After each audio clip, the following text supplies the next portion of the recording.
Coming up on today's episode, house flipping, bookkeeping, and nuclear power. All right, if you're new here, we help service members and veterans achieve financial independence, financial freedom, and really just however you want to word that, their goals. We help you make more money. It's great. You'll love us. We've got free platforms everywhere, right? YouTube, Facebook, podcasts, obviously you're listening to, Instagram, wherever your favorite place is to educate and learn and communitize. Yeah, we're making that a word. And then we have the War Room Mastermind, which is our higher level mastermind for service members and vets that are serious about achieving their goals. But it's not what we're here to talk about today. Today, we're here to talk to Mr. William Morgan, who is a house flipper who's flipped hundreds of homes. He is a founder of a bookkeeping company, Auxilee, which we'll drop a link in the chat down below for you to use and actually get a discount on. But he is a dynamic figure in the world of real estate investment and wealth creation, founder of a bookkeeping firm for real estate investors, and he's built a solid business in both industries. But what he is he's a guy who does a great job explaining some concepts that'll save you a lot of money, a lot of headache, that are not always the most exciting to discuss. So this is actually a really good episode, and I'm excited to bring it to you because I learned some stuff about bookkeeping, and he gives some really good answers. So this is solid. So definitely stick around and enjoy. Oh, and I'm terrible about this. If you haven't yet, can you drop us a review on Apple or your favorite podcast platform? I never ask for that. And, it kind of shows. We're not getting a whole lot of reviews. And I know there's a whole lot more listeners than there are reviews. And it would mean a lot to me if we could get a little bit of, feedback on how we're doing, which will actually help the show reach more service members and vets and therefore help serve more people. So have a great day. Welcome to the show today. Thanks, Dave. Good to be here. Absolutely. So I always jump in with a question that's like much more recent, and then we backtrack and tell your story. And so I wanted to ask you, as a gentleman who runs a bookkeeping company right now, if you had to vet a bookkeeper with a single question, what would you ask them? Well, with the context of real estate businesses in mind, I would ask them, how do you treat expenses on a flip? Just tell your methodology, right? Because we have, in our business, we have operations that happen. We have overhead, we have salaries, things like that. And then, if you're a real estate company doing a project like a rehab, and you have this enormous splash of expenses that are now hitting your books, that has a great way of muddying the waters on what's going on in your business. So there is a special way to treat that. And that would be the very first thing I'd ask them. I like it. And we might just have to dig into what that special way is here in just a little bit. All right. So backstory. I know you run a bookkeeping company, and that's how we got connected. My good friend, Adam Whitney, recommended you, and anyone he speaks highly of is good by me. But I know that that's not where you got started. You're not a accountant who was like, I'm going to build a bookkeeping company for real estate. You're a real estate investor who had some issues with, not issues, but who grew to the point where you were like, I need a decent bookkeeper, and there aren't any. So let's hear a little bit of that story. Tell us how we got to today. Sure. So, I've been in real estate for 20 years, actually this year, 20 years. But I really started scaling in 2016. Well, and around 2019, my books were a complete mess. By then, we were doing about 20 rehabs a year and 20 wholesales a year. Had a rental portfolio that's, we were starting to build. And then eventually we even dipped our toe into the short-term rentals. Anyways, it was very difficult for me to see what was going on in my business. In fact, I really couldn't even tell if I was profitable until the end of the year, when we had to collect all of our information and give it to the CPA, and they actually had to report something to the IRS. So it was clear that the bookkeeper that we had outgrown her, and things were kind of a mess. So we hired some consultants, and we brought some talented team members in-house ourselves. We figured it all out, and we started doing books for other real estate businesses. And that was basically the birth of our bookkeeping company, Auxilee. That's awesome. And Yeah. so you flipped at this point hundreds of homes. Yes, that's right. Yeah. So, Yeah. So we decided in 2016 to make it a business. And, to do that, you hire employees, you increase your capital, for lending to be able to do more. Yeah, you have a lot of things happening all at once. So you have systems and processes to give to, different team members to execute your business plan. And yeah, so that was what started our trip, or our experience into real estate. But again, it really created a lot of problems from a business management perspective because we really didn't have our visibility down. We couldn't see what was going on. So yeah, no, that makes sense. I've gotten to a point once or twice in my real estate business where I'm like, okay, I made money this month. Where did it go? And yeah, where to go? And it's not a fun feeling. So I've gotten a little better at it for sure, but it's definitely something that I would say a lot of investors don't think about right off the bat because it's not such a prevalent issue. And then by the time you realize it's an issue, it's a big issue. right, we as business owners, we want to go out there and we want to get deals. And that's what we're focused on. And we kind of, in the beginning, we have this mindset where, okay, well, I'll take care of that later. Right now, I just know I need to go out there, get some deals, make some money, and the things will fall into place later.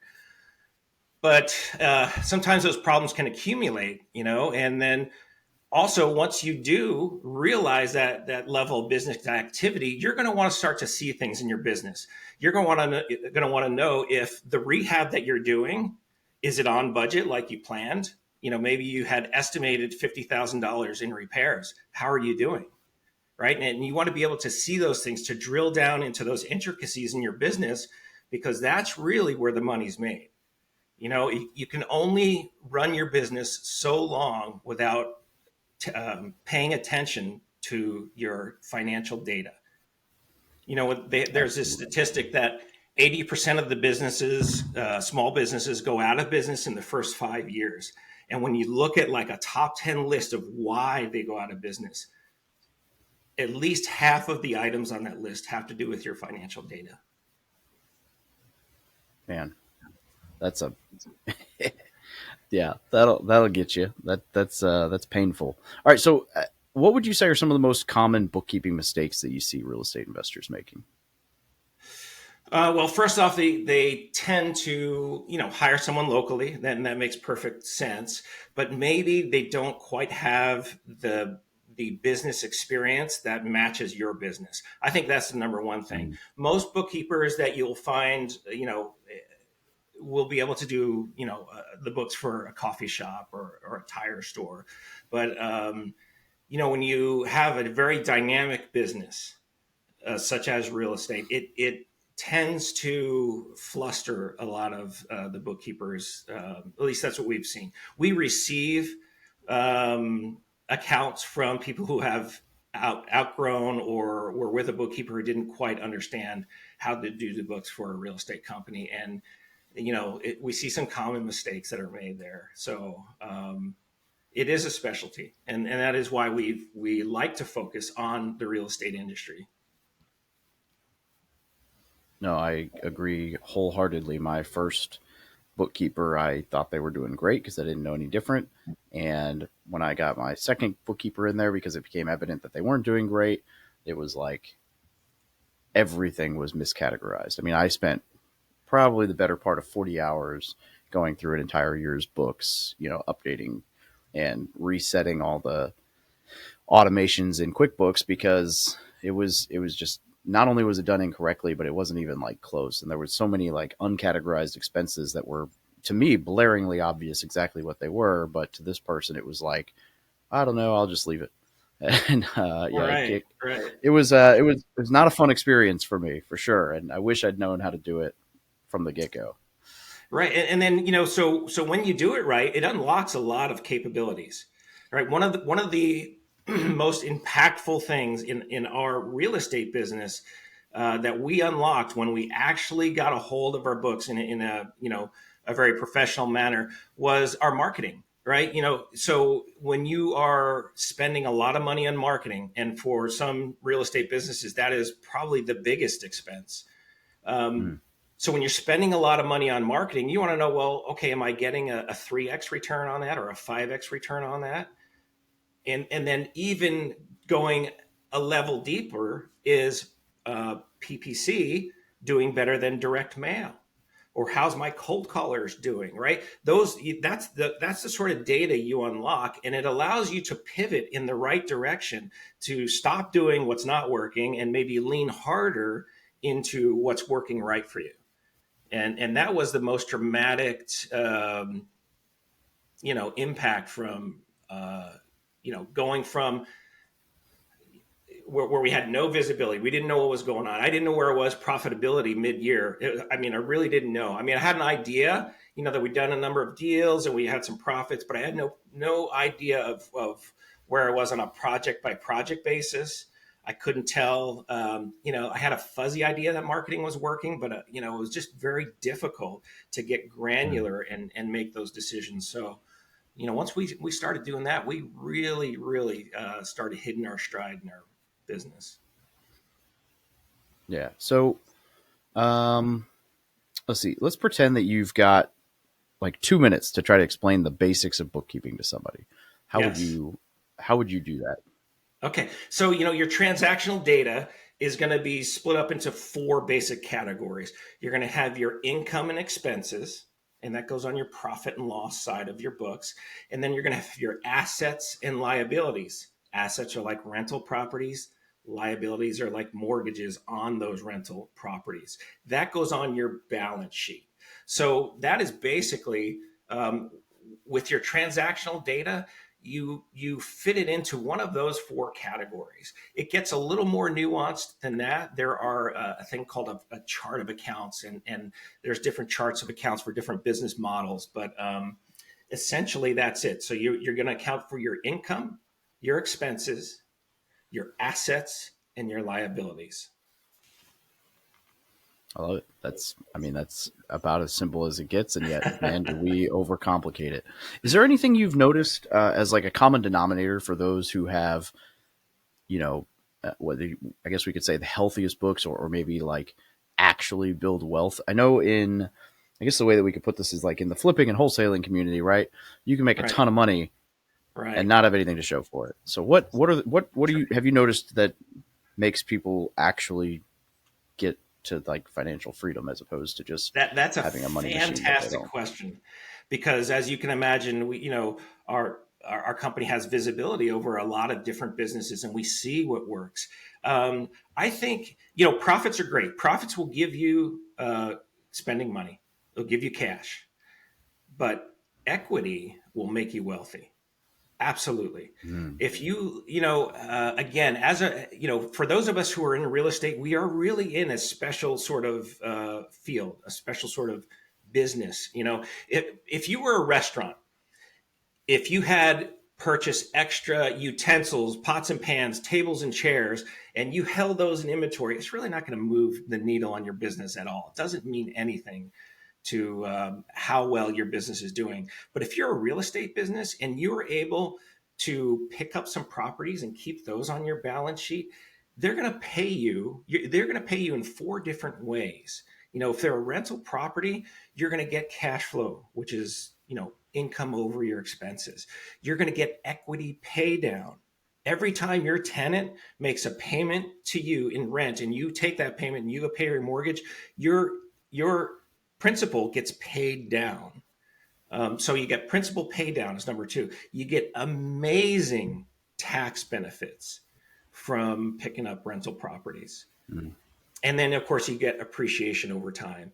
There has never been, and this is including the 2008 financial crisis, there's never been a period of time that I've seen where you could look back on a investment property you purchased 10 years ago and been sorry you've done it. So, I can't emphasize that enough. Some of the people that are doing the best are putting an emphasis not just on profits, but also the equity they capture in terms of property, and they carry that forward. You can turn it over. It's a legacy thing you can give to the next generation as well. It does amazing things. So if there's anything I could harp on, it's learn how to keep more property.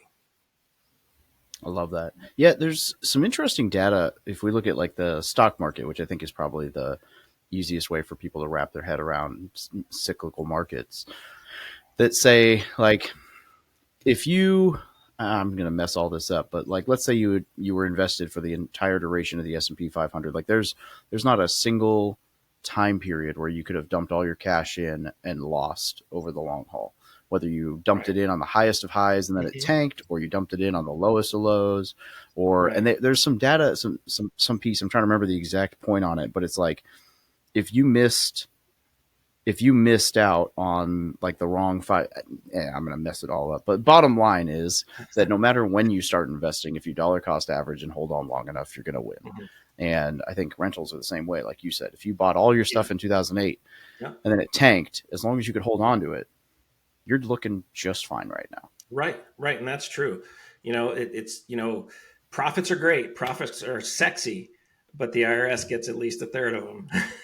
So, Mm, you don't get taxed. If yeah. you buy a rental property, say it's worth $500,000 retail, you buy it for 300,000, you put 50,000 into it. That $150,000 worth of equity, you're not taxed on it, right? You're not at Yeah. all. In fact, you're probably going to have some deductions from those expenses. That $50,000 that you spent to rehab it. So it's sort Yeah. of a gift when you look at it like that. And if you can, sure, we need cash to pay our overhead, to pay salaries, to do the things we want to do, but don't underestimate the value of equity. I agree completely. Yeah.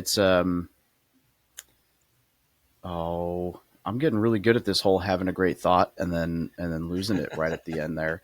Um, I was gonna say that the refinance is like the biggest tax secret loophole, whatever you want to call it, in real estate. It's like if you keep the property, you can pull a decent chunk of those profits and not pay the taxes on it. At least not now, which is That's wonderful. right. That's right. That's right. Yeah, There's no taxes when you take out a loan on your property that maybe it is increased in value $200,000, and you want to take a loan that will be serviced by your tenants. You get that loan tax free.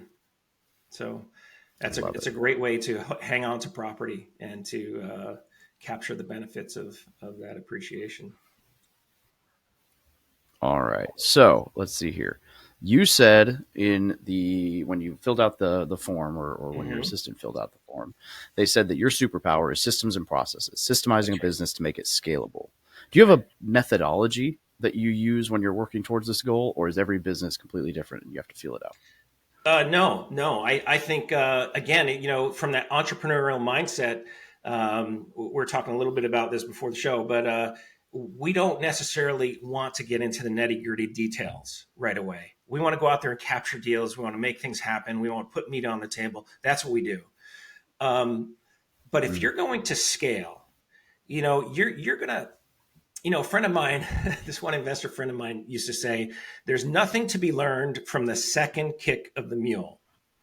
Meaning, if you've paid for a mistake once and you make that mistake again, shame on you. It's you're doing something yeah. wrong.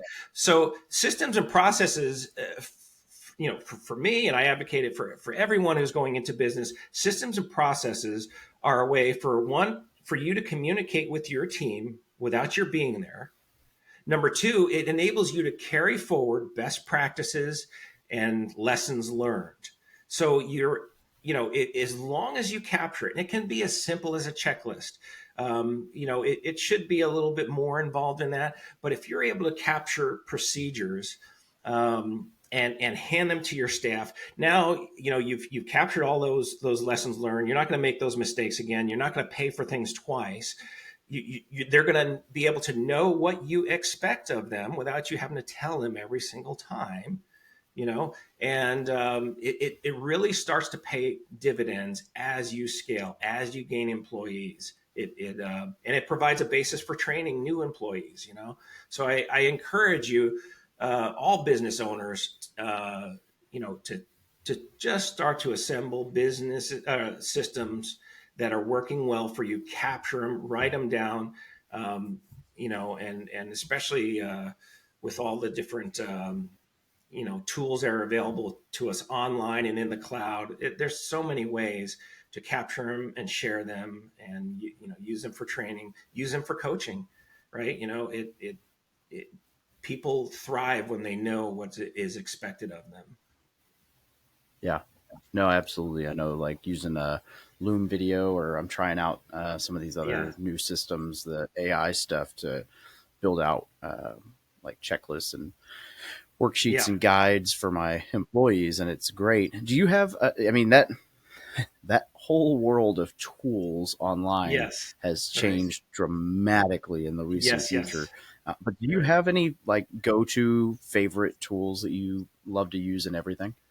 Well, there's great task management tools, and that's a great way to sort of, you know, almost force you into that path of creating a system and a process. Um, Asana is a great task management tool. I use Asana. We've Yeah. used another one called Teamwork. There's some free tools out there that, depending on what size your business is, we started out using Trello. I don't even know if it's still out there. I think Yep. it is, but It is. Yeah. it is okay, yeah. And now we use an enterprise version of Zoho. But yeah, that's great. That allows you to detail out your steps, assign them to someone. It allows them to show their progress on those tasks, right? So it cuts down on a lot of the unnecessary communication. Really, you can kind of see where you're at. I'll give you an example. One of the things that we do very infrequently, we're starting to do it more, but is when you buy a property subject to the existing financing, there's a lot of little details you need to know to do that right. Right. And if you don't do it Yeah. frequently, if you're not doing one or two a month, you're not going to remember it. So Yeah. again, capturing those best practices, those lessons learned, what's worked well in the past for you, it's invaluable. So now we can do a subject to and be as effective as we ever were, because as an organization we are a systems based organization.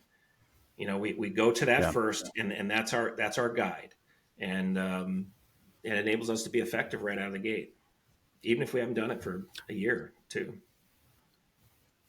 Yeah. So interesting enough, when Trello launched, I was just starting my little entrepreneurial journey, and I saw at the time it was like, "Hey, we'll give you $100 to be one of our test dummies," and I was like, "Oh man, $100! What a great little side hustle!" Right. It was probably 3 hours, 4 hours worth of work, so still not terrible payday, but I basically helped them, kind of work through some of the kinks when they first launched. But I only know it's still around because we were using it 6 months ago for a virtual assistant who didn't ultimately work out. So we actually moved everything to Asana, which has been Hmm. phenomenal for us. Right. Um, yeah, it's been good. But there's something like you hit the nail on the head there for systems and processes. People overthink this so much, and the fastest way, I forget, Tim Ferriss has a word for this, and I always forget it, but it's like buying back time, or something. I forget exactly how he calls it, but the idea that if you do something once, great. If you do it a second time, you should have it templated, documented, saved, whatever, because you're most likely going to do it more. So I have an entire like page on my Google Drive of email templates, or I have in my Google Keep, I have like a template section where if I'm going into Facebook, like if I had somebody, one of the most common question I see in my Facebook group is, I inherited or I have this much money. How should I invest it? And then you get like 600 comments of people who are like, in my deal, in my whole life policy, all the things that are not beneficial to them as much as, or maybe it is beneficial to them, but they're skewed by the the commission eyes on the guy suggesting it. And Right. so I wrote out this really lengthy response once that I just thought was like nailed it on the head for what they should do, which is basically put it in your bank account and figure out what is spend time on an education until you can answer that question for Right. yourself. Right. Right. um, Right. and I templated it. I copy pasted it, and now Oh, anytime someone asks that question, I'm just like paste, paste, oh, there you go. paste, paste. And I'm like, man, the amount of time that one message has saved me over the years. Yeah. And Yeah. it's like systems is that easy. You Yeah. recognize that sub two is not easy. You're going to do it more than once. Let's set it up Right. in the system so that we don't Right. mess it up. And I don't know a tremendous amount about all of your members, followers of your podcast, but if a lot of them are in the military, they may not be home all the time, right? And Yeah. if you're going to be managing rental property, or fixing and flipping a property, which you can do remotely, you can do without being there, right? Yes.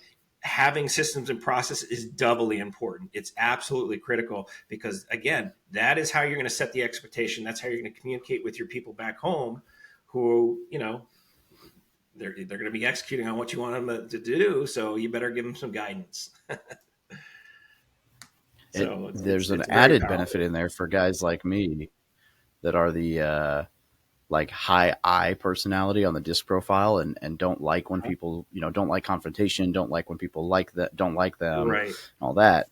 Is I'm not the bad guy. The checklist says you Right. were supposed to do That's right. this and you didn't, which saves Right. me a lot That's of what I expected to emotional see. Tell me headache. more. And maybe the checklist is wrong. That's fine.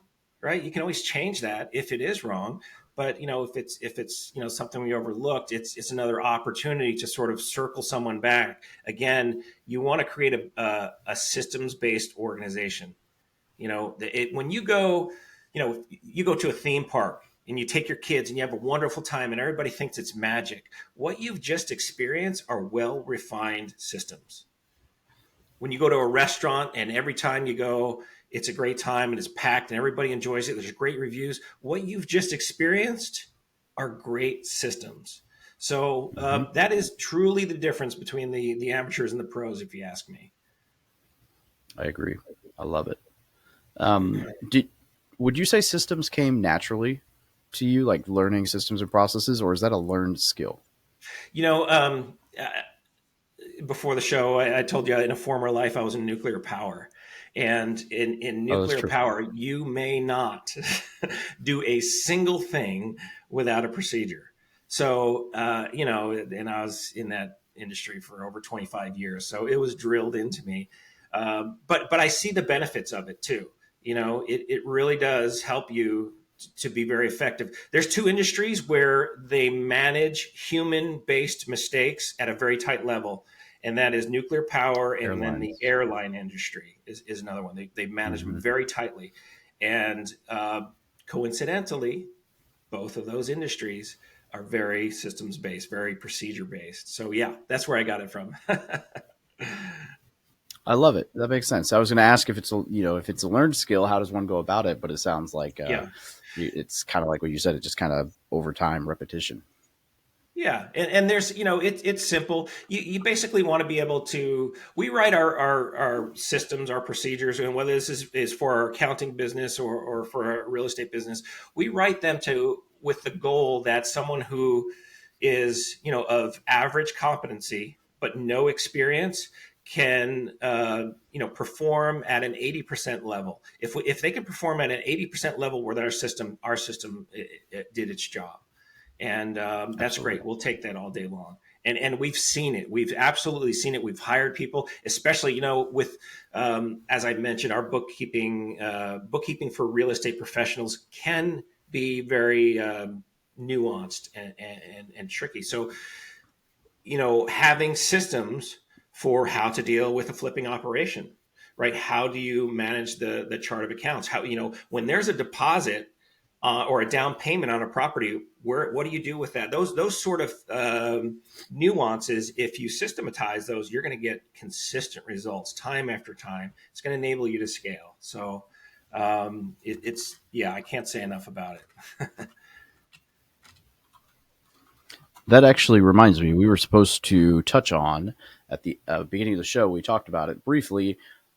when you say that there are a lot of different ways to do it, as far as documenting expenses, so on a flip, one of the ways that I do, I kind of try to do the profit first model. Now, I will say that my Mm-hmm. last two flips that I did with this wholesaling company I sold went so bad. I learned a lot of hard lessons, right? I had an acquisitions manager who I compensated, who decided he could do it better on his own because I showed him more of the business than I should have. And when he walked away, basically what happened is the last two properties that we bought, or that he Mm-hmm. bought before he quit, never should have been purchased at that price. And he got his commission, so he was happy off the acquisition side. And anyway, so I don't really know exactly what went down on all that. I just know that neither of them went great for me. And so what I was doing prior to that, where I had to suck money out of other things, was I just had an individual. I had four accounts, and so all the funds went into whichever account for, if I had four renovations going at the same time, I'd have four accounts, and the funds would hit Mm-hmm. each account, and then they would just come out of that account only. Mm-hmm. But I don't know if that's the best way to do it. I'm curious your thoughts on it. Absolutely. So, borrowing from some of the methodology from Profit First, the use of sub accounts is very helpful. And I'm going to recommend for your viewers, if you're in a real estate business, I'm going to recommend having four accounts. One would be an operations account. And this would be for salary and normal expenses, your subscriptions to different software platforms, things like that. That's going to be for operations, your overhead. Um, Yeah. then I would have a projects account. And this is if you're going to do a fix and flip, right? If you go into a fix and flip, you're going to have an idea of what you're going to need to reserve for repairs, for holding costs, for insurance. So go ahead and set it aside in that account. Get it out of your operations account because it'll muddy the waters if you don't separate that. The third account I would recommend is a marketing account. If you do marketing, I realize not everyone does marketing, but if you do marketing, you want that marketing account so that when you have a sale, right, and you have, the payday that you've been waiting for, go ahead and take 15 to 25% and set it in marketing because that's going to provide the fuel for your business, um, you know, for future success. So just go ahead and set it in there. You know you're going to spend it. And then the last account I would have is a tax account where you set aside money so that you're Mm. not, you know, biting your nails on at the Cutting a beginning of April. $40,000 check the first year you own a hotel and don't realize that sales tax wasn't being pulled out. Definitely Right. not had that happen before. Yeah, so that's good. I do like Oh that. man. I did get that. I started doing that after reading the book Profit First, and it's worked well for us. It helps you sleep at night as well. Exactly. If you don't know, if you operate your business from the big pile of cash standpoint, and a lot of people do this, they will log into their bank account and look at the balance, and in their mind they know, okay, well, I'm probably going to spend this much over here and this much over here. They think they have that pile of cash sorted out. But then they Yep. wake up at 2 a.m. in the morning, not one day, not sure if they're going to be able to make payroll in 2 weeks Mm. because they really didn't have their funds allocated for known expenses. They didn't have them allocated in advance, so provides a lot of Yeah. comfort when you set it aside. Yet, there are people who have a super detailed, ornate budget, and they know exactly where every dollar goes, and they consult it before they spend everything. And my personality doesn't work that way. So for me, it is Right. absolutely best to go, you pull all the money I don't want to spend out of this account, and I can Mm-hmm. spend whatever's left in here, and it doesn't Yep. matter. And if I don't do that, I'm in trouble because I will spend Yep. it. I know right where you're um, at in the same to way. totally, yeah, to absolutely shift gears Mm-hmm. to something that's not related to any of this at all. I'm just curious because I always have had this. I enjoy this conversation, and I know it's not related to most of this, but you mentioned you worked in nuclear power. So I'm curious what your Yes. take is on why the US doesn't have more nuclear power, because it is to my knowledge, right, the cleanest, most efficient form of power out Right. there. and it's clearly good enough to power almost the entire Navy. But for some reason, Yeah. there's like a fear amongst doing it in the States. And I'm just curious if you have any thoughts on that. Yeah, it's just it's political suicide uh, for many politicians, and that's all it is. You know, Really? I believe so. I mean, it's just hard to. Well, there is some. They do cost a lot. You know, it's around $10 billion Yeah. for a power station now over a minimum of 4 years construction time. Really, it's longer than that. Um, you know, Mm. yeah, part of this answer, yeah, it has to be viewed through the context of alternatives. Natural gas used to be extremely cheap, and so for the past Yes. two decades, natural gas was you could put a natural gas plant up in, I don't know, a year or two. They have some of these modular plants where Mm. they're almost pre-assembled, and you can be Oh, creating wow. fairly clean power, and nobody's going to vote you out of office for approving it. So, but Yeah. now, as natural gas prices have risen, it makes nuclear power more of an option. And essentially, so we've seen this happen in times past. And I don't mean to go off on a tangent, but we've seen it Oh, no, happen no. where Please do. prices have gone up, and consumers have felt this at the local level, and they would start advocating for nuclear power. But as soon as things get cheap again, then they're like, nah, never mind. So Mm. yeah, it's a Very political short sighted. football. Yeah. That makes sense. I wonder if that stems from like Chernobyl, like just like it's Uh, scary, it doesn't help. media It piece, does not or help. yeah. Well, and that, I mean, to your point, right? That was basically a lack of systems. They did the Yeah, wrong things right. and or didn't do the right That's things, right. and And the amount of that's systems why they that came after that is it truly made valid. the industry exceedingly safe.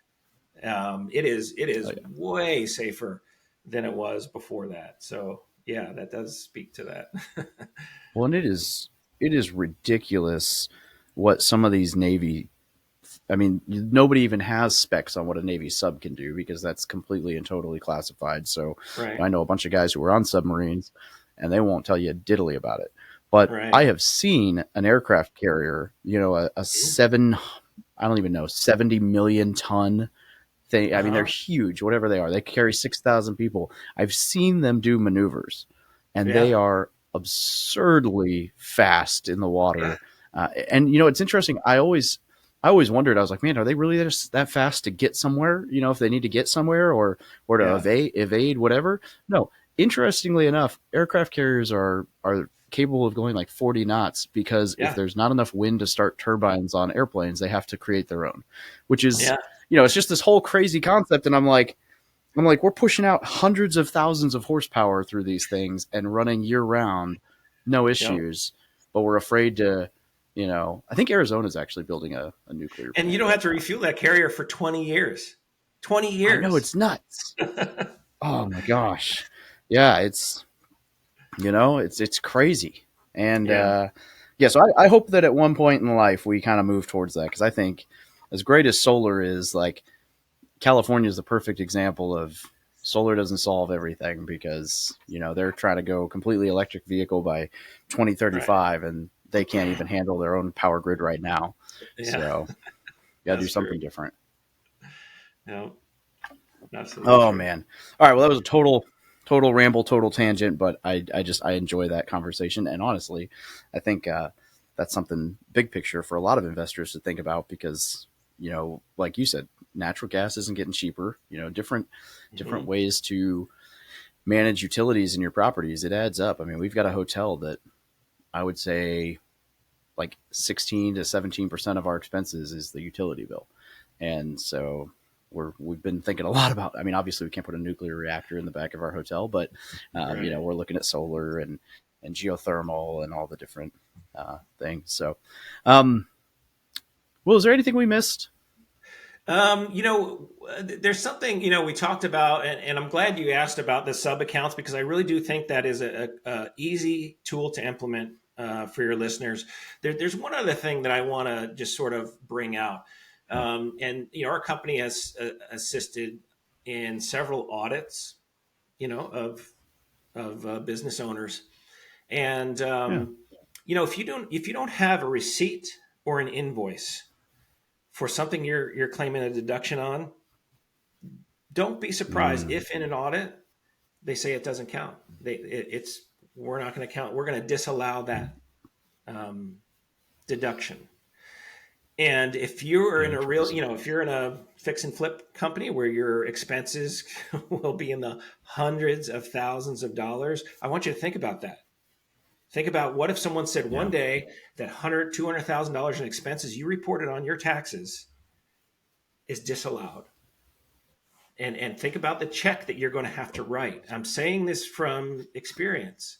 I'm saying this from I'm not having going to this sleep for a week visibility. now. What's that? I said, I'm not going to sleep for a week now.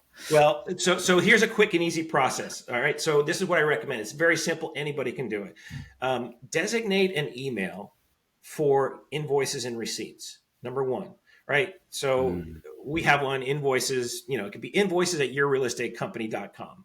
All right. So designate an email, and then at the point of sale, get into the habit. Just take a picture of your receipt, hit the send button. And it'll give you a selection to send it to an email. Send it to your email. Done. You've captured it. Now, having that designated email, you can automatically forward it to your bookkeeper. Right? When you have your phone and you take the picture and you're sending the email, it's very easy to add some comments. Right? Voice to text. This is mm, for the property on Main Street. yep. This, that, and the other. So once you get in the habit, it takes 10 seconds to do it after the point of sale. You're going to capture your receipts. You're going to capture your invoices. You're not going to wake up one day with this big IRS penalty because you didn't do that. They do expect it. Do not think that your bank statement, which has that transaction on it, amounts to is equivalent to a receipt. It Mm, is not. So I yeah, would just strongly recommend. That's a quick and easy system for your listeners to implement, and that would be very helpful. absolutely. No, I appreciate that very much. That's great. Will, where can people get a hold of you? I know we're gonna drop the link down in the show notes for everybody who's interested in learning about some real Sure. estate bookkeeping because all Yeah. of your books are a mess. But That's yeah, not where true. can They people get a are. hold of you to talk? So our company is Auxilee.com. That's AUXILEE.com. And you can email me there at william@auxilee.com. We have several talented staff, and we're willing to help people at any stage of their business, whether they're a client of ours or not. If they're a client, we offer, special, insights into their business management and their systems and processes. We definitely want to see our clients succeed. But if you have a real estate or an accounting question, feel free to email us. We'll get back to you probably within 24 hours. Awesome. Well, I really appreciate that, and this has been good. I think this was actually a really good conversation for two reasons. One, you know, I got to learn some stuff, which is not always the case on these shows, as much as I'd like to think. Sometimes it's just kind of things I've heard before. But two, bookkeeping is not the most exciting conversation in the world, and I It's feel not. like we did a really good job of making Yeah. it bite size and tangible so that people will stick around. Right. And not to belabor it, but bookkeeping is just a start. It's the management of your transactional data. But that same transactional data can be used for you to pilot your business. It's like the instrument panel on your plane. It starts with the effective capturing of that data, but then what it enables you to use is very, very powerful. It will make the difference in your business. It is your dashboard. It is your instrument panel. So, and that's one thing we see that most bookkeepers just simply prepare your transactional data for a CPA to file your taxes, and that's done. That's it. That's their customer, is your accountant. But we believe firmly that same data is, you know, used by business owners effectively to manage their business. If you're a Fortune 500 company, you're using your transactional data, your business data. You have a controller and a CFO that looks at that and makes decisions based on that. We aim to give our clients that same level of insight just by virtue of being our client. So we're not simply organizing the data for the CPA. We absolutely do that, but we also want to give you visibility on your business. I love that. Yeah, that's good. Well, I appreciate you joining us today, Will. This has been a lot of fun. Yeah, And I look forward to, I know you're going to come speak to the mastermind here at some point, and yeah. look forward to that and continuing to work together. Sounds good, Dave.